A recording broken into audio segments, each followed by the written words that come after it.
The story of how the most powerful warrior in the universe came to fear a simple human smile began on a normal Tuesday morning at the Galactic Council. The massive space station, shaped like a silver wheel, spun slowly against the backdrop of glittering stars. Inside the station's main hall, beings from 100 different worlds walked, crawled, and floated past each other. Some had scales that shimmered like rainbows. Others had tentacles that moved like dancing ribbons. A few were made of pure energy, glowing softly as they went about their business. Among all these extraordinary creatures walked a very ordinary-looking human named Kita. He wore a plain gray suit and carried a simple black briefcase. Most aliens barely noticed him as they hurried past. Those who did notice often wondered why such a plain creature worked as a diplomat at the Galactic Council. Kita sat at his desk, sorting through reports from Earth. As he worked, he kept a small, gentle smile on his face. It was the kind of smile that made others feel comfortable, the kind that said, "I am your friend." At least, that's what most species thought it meant. A group of young alien diplomats gathered near the water dispenser, talking in low voices. They were new to the council and hadn't yet learned all its stories. "See that human over there?" whispered one, their antenna twitching with excitement. The one with the smile. "What about him?" asked another, whose crystal body sparkled under the office lights. "That's Kita. They say he's the only being who ever scared Supreme Commander Hainul." The crystal being made a sound like tinkling bells, their version of laughter. "Impossible. Hainul has conquered 17 solar systems. He commands the largest fleet in the galaxy. No one scares Hainul." A third alien, covered in soft blue fur, joined the conversation. "It's true. My supervisor told me the story. Hainul once ruled half the Orion arm. He destroyed entire armies without losing a single battle. But now, whenever he visits the council, he takes the long way around just to avoid passing Kita's desk." The young diplomats looked at Kita again. He sat there, reading his reports, that same gentle smile on his face. He looked so harmless, so normal. "But how?" the crystal being asked. "What did Kita do?" "Nobody knows for sure," the blue-furred alien said. "Some say he stopped a war just by smiling. Others say he made an entire rebel fleet surrender without firing a single shot. All anyone knows is that after meeting Kita, the great Hainul changed. He started telling his soldiers that the most dangerous weapons aren't always the ones you can see." As if he could hear them talking, Kita looked up from his work. His smile remained exactly the same, but somehow it seemed different now. The young diplomats quickly scattered back to their desks. Later that day, Kita walked to the council's main meeting room. Aliens of all shapes and sizes moved out of his way. Not because he was big or scary. He wasn't. They moved because of his smile. That simple, gentle, unchanging smile that had become famous throughout the galaxy. A new security guard, watching Kita pass by, asked his supervisor, "Why is everyone so careful around that human? He looks so weak compared to the other species here." The supervisor, who had worked at the council for 20 years, shook all four of her heads. "Humans are strange creatures," she said. "They turned their weaknesses into strengths long ago. That smile you see, it's not just a smile. It's a weapon that took millions of years to perfect. And Kita, he's not just a diplomat. He's the master of a kind of warfare most species haven't even imagined yet." Kita walked on, carrying his briefcase, wearing his smile. Behind him, whispers followed like shadows. Somewhere in the galaxy, Supreme Commander Hainul was leading his mighty fleet. And somewhere in his mind, he was remembering the day he learned why a human smile could be the most terrifying thing in the universe. Supreme Commander Hainul arrived at the Galactic Council station on the day of the annual peace talks. His massive warship, twice the size of any other vessel in the docking bay, cast long shadows across the smaller ships around it. The ship's dark metal surface bore the marks of 17 successful campaigns, each scar telling a story of another world that had fallen to his forces. Hanul stepped out of his ship wearing his ceremonial armor. The metal plates, colored deep purple with gold trim, shifted smoothly as he walked. Unlike most of his species who had gray skin, Hanul's skin was pure white, a mark of his noble birth. His 4 arms carried different medals of honor, and his tall, muscular frame towered over most other beings. The council's welcome committee waited nervously at the dock. They had good reason to be nervous. Hanul was known for his quick temper and even quicker decisions to use force. The last diplomat who had offended him had lost their entire space fleet in what Hanul called a training exercise. As Hanul walked through the station's corridors, other beings pressed themselves against the walls to let him pass. He noticed their fear with satisfaction. Fear was a tool he understood well. After 200 years of military campaigns, he had learned to read the signs of fear in over 200 different species. The council meeting room was already full when Hanul entered.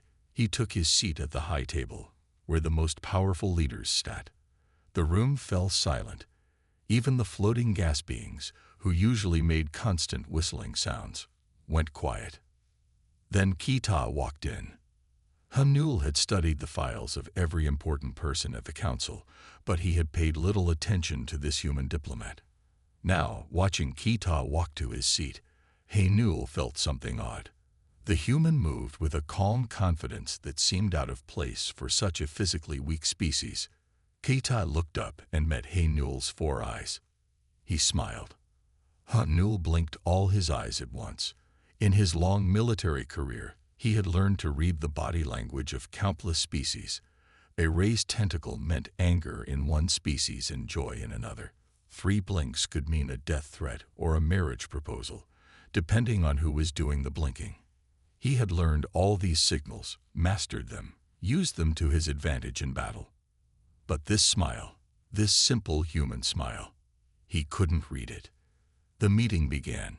Various diplomats spoke about trade routes and border disputes. Hanul barely heard them. He kept watching Kita, trying to understand that smile. It never changed, yet somehow it seemed different each time Hanul looked at it. When Kita stood up to speak, his voice was as ordinary as his appearance. He talked about peace and cooperation, common topics at these meetings, but that smile, it stayed perfectly in place as he spoke about both trade agreements and military consequences. Hanul felt something he hadn't experienced in over a century. Uncertainty. Was the smile friendly? Was it a threat? Was the human mocking him? Planning something? Hanul had faced armies of battle-hardened warriors without flinching, but this simple expression made him uncomfortable in a way he couldn't explain.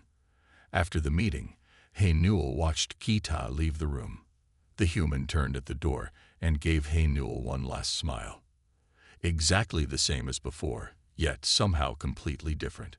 That night, in his private quarters on his warship, Hanul did something he had never done before. He opened his computer and began researching humans, particularly their expressions and what they called facial muscles. As he read about the complex meanings behind human smiles, a new feeling crept into his mind. Respect mixed with a hint of fear. For the first time in his long life, Supreme Commander Hanul had encountered something he couldn't conquer or understand, and it was nothing more than a simple human smile. The emergency alarms on the Galactic Council station filled every corridor with flashing red lights.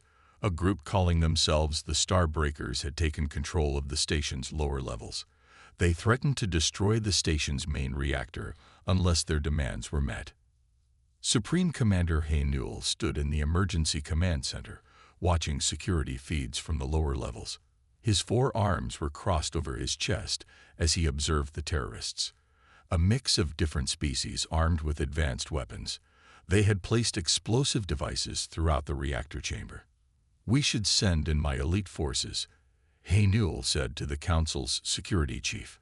"My warriors can end this in 10 minutes. "With all respect, Commander," the security chief replied. "Any fighting near the reactor could trigger an explosion. The entire station would be destroyed." The door to the command center opened. Kita walked in, still wearing his simple gray suit, still carrying his black briefcase, and still wearing that smile. Hanul felt his skin prickle. The human's expression hadn't changed since their first meeting 3 days ago. Yet somehow, looking at that smile now made Hanul think of predators he had encountered on distant worlds. "I would like to speak with the Star Breakers," Kita said. The room fell silent. The security chief spoke first. "Mr. Kita, they've already killed 3 guards. They're not interested in talking." "Nevertheless," Kita said, his smile unchanging, "I believe they will speak with me." Hanul stepped forward. "This is not a diplomatic situation. These are trained killers." Kita turned to him. "Every situation is diplomatic, Commander. Even war is just a form of negotiation." Before anyone could stop him, Kita walked out of the command center. On the security feeds, they watched him take the elevator down to the reactor level. He carried no weapons. He wore no armor. He just walked calmly toward the reactor chamber, briefcase in hand, smile in place. The terrorists saw him approaching. They raised their weapons. "He's going to get himself killed," Hanul muttered. Yet he couldn't look away from the screen. Kita stopped a few meters from the terrorists. He spoke to them, but the security feeds had no audio. Whatever he said, his smile never wavered. Hanul watched in confusion as the terrorist leader lowered his weapon slightly. For 20 minutes, Kita talked with the terrorists. His smile remained exactly the same, yet Hanul noticed the terrorists becoming increasingly uneasy. Some of them kept glancing at each other. Others took small steps backward. Then, one by one, they began putting down their weapons. Within an hour, the crisis was over. The terrorists surrendered without a single shot being fired. Security teams moved in to arrest them, and technicians safely disabled the explosives.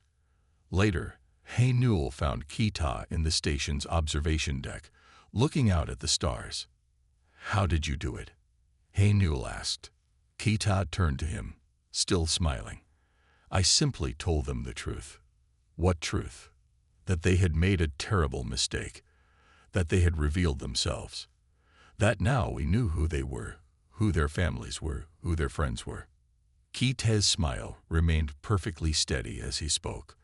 "I explained that they could surrender now, or they could spend the rest of their lives wondering when and where we would strike back." Hanul felt a chill run through his body. The smile hadn't changed, but now he understood. It wasn't just an expression. It was a mask. Behind it could be genuine friendship or absolute terror, and you would never know which until it was too late. As Kita walked away, still smiling, Hanul realized something that would change his view of warfare forever. Sometimes the most dangerous weapon wasn't a battleship or an army, but a simple human smile that hid 1,000 possible meanings. Supreme Commander Hanul sat in his private study aboard his flagship. The room's walls displayed his many battle trophies, but he paid them no attention. Instead, his 4 eyes were fixed on his computer screen, reading classified documents about Earth's history. The files had been difficult to obtain.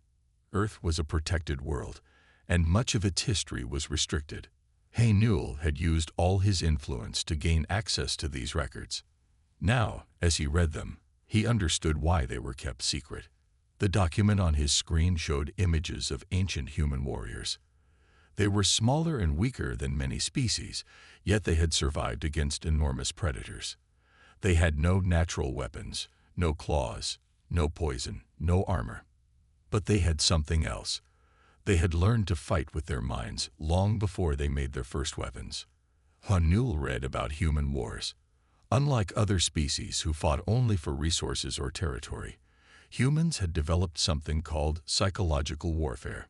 They could defeat enemies without fighting. They could win battles before they began. They had mastered the art of victory through fear, doubt, and uncertainty. A message appeared on his screen. One of his intelligence officers had found something interesting in Earth's cultural database. Hanul opened the file and read about human expressions. He learned that showing teeth, Smiling was originally a sign of aggression in primitive humans. Over time, it had evolved into something more complex. A smile could mean friendship or threat, joy or danger, peace or war. Commander, a voice called from his computer. It was his chief researcher, Sunma. We found something else about human diplomat Kita. Show me, Haynul ordered. A new file appeared on his screen. It contained records of Kita's previous diplomatic missions. In each one, Kita had resolved major conflicts without violence. But that wasn't what caught Haynul's attention. In every mission report, there was a strange pattern. His opponents always surrendered after private meetings with Kita, and many of them never returned to politics or military service afterward. What did he do to them? Haynul wondered aloud. We don't know, Commander, Sunmai replied. But we found something else. Before becoming a diplomat, Kita worked in a field humans call behavioral psychology. He studied how minds work, how to understand and influence behavior. Haynul felt his skin grow cold. In all his years of warfare, he had mastered every type of weapon. He had learned to command vast fleets and conquer whole systems. But this was different. Kita wasn't fighting with ships or soldiers. He was fighting with something Haynul couldn't see or defend against. The commander opened another file, this one containing video recordings of Kita's diplomatic meetings. In every recording, that same smile remained unchanged. But now, watching more carefully, Haynul noticed subtle differences, tiny changes in Kita's eyes, small shifts in his posture, things so small that most aliens would never notice them. Humans, Haynul said softly, are the only known species to develop psychological warfare before achieving faster-than-light travel. He closed the files and stood up, walking to his window to look at the stars. While we were building bigger weapons, they were learning to turn their own expressions into weapons. For the first time in his military career, Supreme Commander Haynul realized he might be facing something more powerful than all his warships combined. A weapon that had taken millions of years to evolve, perfected through countless human conflicts, and disguised as a simple diplomatic smile. The Myra Collective was causing problems again. Their fleet of trading ships had blocked important supply routes, demanding better trade terms from the Galactic Council. Their leader, Tahi, had ignored all warnings to move their ships. Supreme Commander Haynul stood at the back of the Council's main chamber, watching as various diplomats tried to negotiate with Tahi. The collective's leader sat confidently at the speaker's table, their crystalline body gleaming under the chamber's lights. The collective will not move our ships, Tahi announced. We have the right to protest unfair trading practices. Haynul noticed Kita sitting quietly in his usual place. The human hadn't spoken yet, but his presence made Haynul uncomfortable.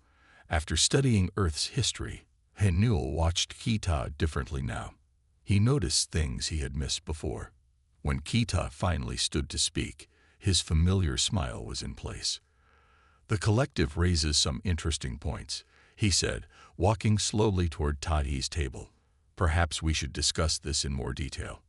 Haynul watched carefully. Kita's smile hadn't changed.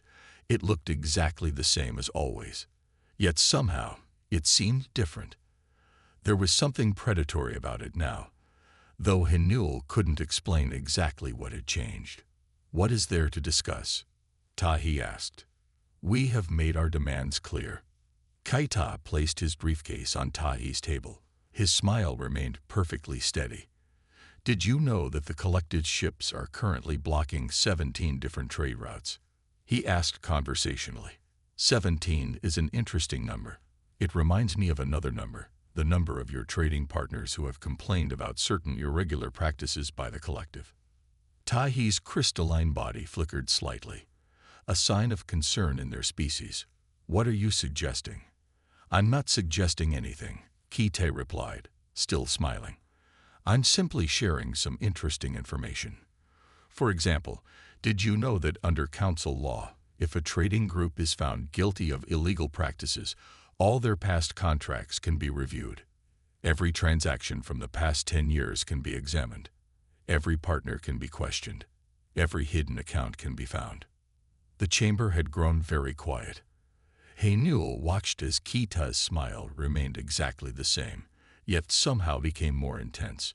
It was like watching a knife being slowly unsheathed. Of course, Kita continued pleasantly. That would only happen if someone were to file a formal complaint. Someone with evidence. Someone with access to certain confidential records. He opened his briefcase just enough for Tahi to see inside. Whatever was there made the collective leader's crystalline body flicker rapidly. The collective, Tahi said quickly, their voice higher than before, will remove our ships immediately. As a show of good faith. A wise decision, Kite replied, closing his briefcase. His smile never wavered. As Tahi hurried from the chamber, Haynul finally understood what he was seeing. Kite's smile wasn't just an expression. It was a perfect diplomatic weapon. It could deliver threats while maintaining plausible deniability. It could make promises and warnings at the same time. It could hide absolutely anything behind its pleasant surface. The human gathered his briefcase and walked past Haynul, still wearing that same smile. But now, Haynul saw it clearly. Behind that friendly expression was a predator more dangerous than any warrior. A being who could destroy enemies without firing a shot, who could win wars with words, and who could hide it all behind a simple, unchanging smile. Supreme Commander Haynul waited outside Kita's office early in the morning, before most of the Galactic Council staff arrived. After watching Kita handle the Myre Collective, Haynul had made his decision. He needed answers. Kita arrived exactly on time, carrying his familiar black briefcase. His smile appeared as he saw Haynul waiting. "Commander," Kita said pleasantly, "what brings you to my office so early?" "We need to talk," Haynul replied, following Kita into the office. The room was simple, with just a desk, 2 chairs, and a window showing the stars outside. Kita sat down and gestured for Haynul to take the other chair. "I've been studying human history," Haynul said. "I've learned about your species' approach to warfare." Fascinating subject, isn't it? Kita's smile remained steady. "Your smile," Haynul said directly. "I want to understand it. In 200 years of military service, I've never encountered a weapon I couldn't understand. Until now." Kita's smile shifted slightly, so slightly that most beings wouldn't notice. But Haynul had spent weeks studying human expressions. He saw the tiny change, though he still couldn't read its meaning. "A smile isn't a weapon, Commander," Kita said. Then he paused and added, "though like any tool, it can become one if needed." "Show me," Haynul demanded. Kita nodded. "Watch carefully," he said. Then, keeping the same smile, he began to explain. "This is a diplomatic smile," he said first. His expression looked friendly and open. "It says I'm here to talk, to find solutions." The smile didn't change, but somehow it became different. "This is a warning smile," Kita continued. "It tells you I know something you don't want others to know." Again, the smile stayed the same but felt completely different. "This is a predatory smile. It says I've already won, and you just haven't realized it yet." Haynul watched in fascination as the same smile transformed again and again, each time carrying a different message while technically remaining unchanged. "Your species," Kita explained, "can see the big changes in facial expressions. But humans have evolved to notice and understand tiny changes that most aliens can't detect. What looks like one smile to you might contain 10 different messages to another human. How many different messages can you send with that one smile?" Haynul asked. "How many stars are there in the galaxy?" Kite replied, his smile shifting again. "A smile is a language all its own. It can mean friendship or threat, submission or dominance, truth or deception. The best part is, if someone accuses me of making threats, I can honestly say I was just being friendly. After all, I was only smiling." Hanul felt a chill run through his body. In all his battles, he had never encountered anything like this. A weapon that wasn't a weapon, a threat that wasn't a threat, a diplomatic tool that could destroy enemies without leaving any evidence. As he stood to leave, Hanul had one last question. That first day we met, when you smiled at me in the council chamber, what message were you sending then? Kita's smile changed one final time. That's the interesting thing about smiles, Commander. Sometimes they mean exactly what you think they mean, and sometimes they mean something else entirely. The trick is knowing which is which. Hanul left the office understanding that he had just witnessed something rare. A master warrior revealing his ultimate weapon. And it was nothing more than a simple curve of the lips, perfected over millions of years of human evolution. 3 months after his conversation with Kita, Supreme Commander Hanul stood before 5,000 of his best officers in the great hall of his flagship. The massive room was silent as he began his speech. For 200 years, Hanul said, his voice carrying to every corner of the hall, I have taught you about weapons, about ships, about battle tactics. Today, I will teach you about something more important, the weapons you cannot see. He pressed a button, and a large screen behind him showed an image of a human smile. Some officers laughed quietly. Hanul waited until they stopped. You laugh, he said, because you think this is not a weapon. You are wrong. This simple expression has ended more conflicts than all our warships combined. The room grew quiet again. Hanul continued. Last week, the Myra Collective, one of our strongest trading rivals, completely changed their trading policies. They gave up advantages they had held for 50 years. Do you know why? Because one human diplomat smiled at them. He walked slowly across the stage. 2 days ago, the rebel forces in the Outer Rim surrendered without a fight. Why? Because they received a message from a human diplomat, a message that came with a smile. In the back of the hall, Hanul noticed Kita standing quietly, watching. The human had been invited to observe this speech. As always, he wore his characteristic smile. From today, Hanul announced, all officers will study human facial expressions. You will learn about psychological warfare. You will understand that the most dangerous weapon in the universe is not a battleship or a laser cannon. It is the ability to win without fighting. After the speech, Hanul found Kita in the ship's observation deck, looking at the stars. The human turned to him, smiling as usual. Interesting speech, Kita said. Though I notice you didn't mention our conversation. Some weapons, Hanul replied, are best kept secret. Kita nodded, his smile shifting slightly.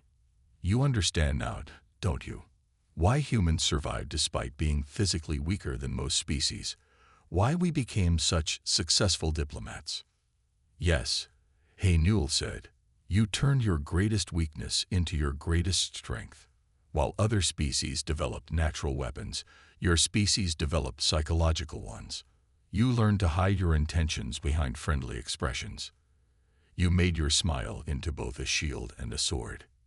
Kita's smile changed again, so subtly that even Hanul, with all his recent study, couldn't read its meaning.